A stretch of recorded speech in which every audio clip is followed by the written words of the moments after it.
Ich habe Etel kennengelernt und sie hat mir das Buch von L'Apocalypse Arabe gegeben, in Arabisch und Französisch.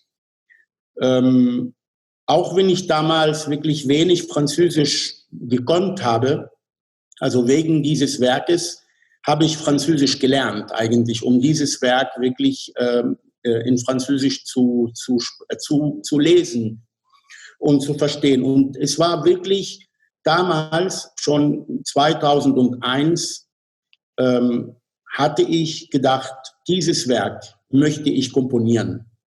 Und es ist wirklich seitdem, ist es eine fast alltägliche Beschäftigung mit diesem Werk.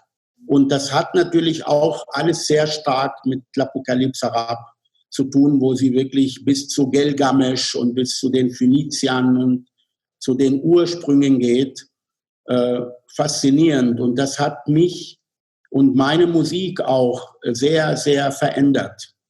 Und danach natürlich nach der Bekanntschaft mit Pierre Raudy, wo er nach einer Zusammenarbeit, die Johannes-Passion, habe ich ein kleines Stück dazu komponiert. Und das war das erste Gedicht von L'Apocalypse Arabe. Und am Abend der Aufführung hat er mich gefragt, ob ich was Großes machen möchte. Und ich kann mich gut erinnern, dass wir uns eigentlich sofort einig waren, das kann wirklich nur L'Apocalypse Arabe sein.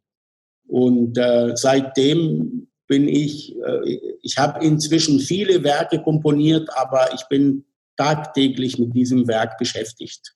Faszinierend ist die Rhythmik dieses Werkes. Also das Werk ist schon große Musik eigentlich. Es ist schon komponiert. Ja, und das ist schon sehr faszinierend, diese Musiksprache. Und natürlich Le Soleil, das wirklich so ein Hauptakteur in diesem Werk, was ein Planet, was uns die Wärme gibt und das Leben, aber auch ein vernichtendes Planet. Das ist natürlich in diesem Werk wirklich sehr apokalyptisch beschrieben. Und was ich so toll finde, diese ständige Wiederholungen an Ereignissen, an bestimmte Sätze, bestimmte Konstruktionen in der Sprache, ist es für mich als Komponist, ich sage so, es ist vorgelegt, ja, es ist fast vorkomponiert. Und natürlich die Themen dieses Werkes, die wirklich, sie geht einfach durch die Geschichte der Menschheit durch. Das ist nicht nur über die arabische, mesopotamische Welt, sondern bis zu den Mayas und zu den alten Ägyptern. Und das finde ich so toll, dass sie sehr viel in der Geschichte der Menschheit einfach sehr viel bohrt.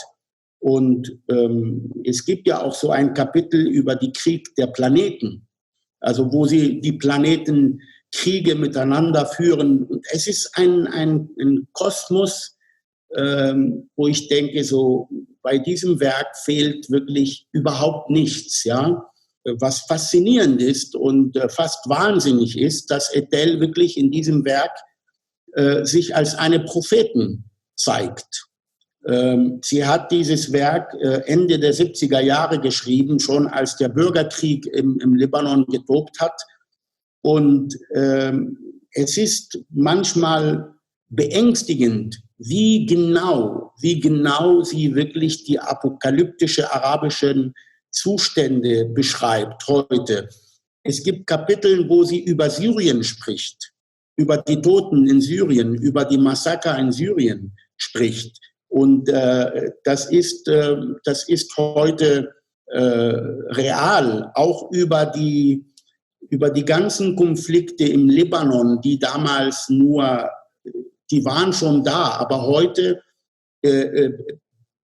der Libanon ist heute wieder in einem Zustand, wo es jeden Moment explodieren kann. Und auch die Zustände in Palästina, Und die Zustände im Irak, die Zustände in der ganzen arabischen Welt wirklich werden in diesem Werk heute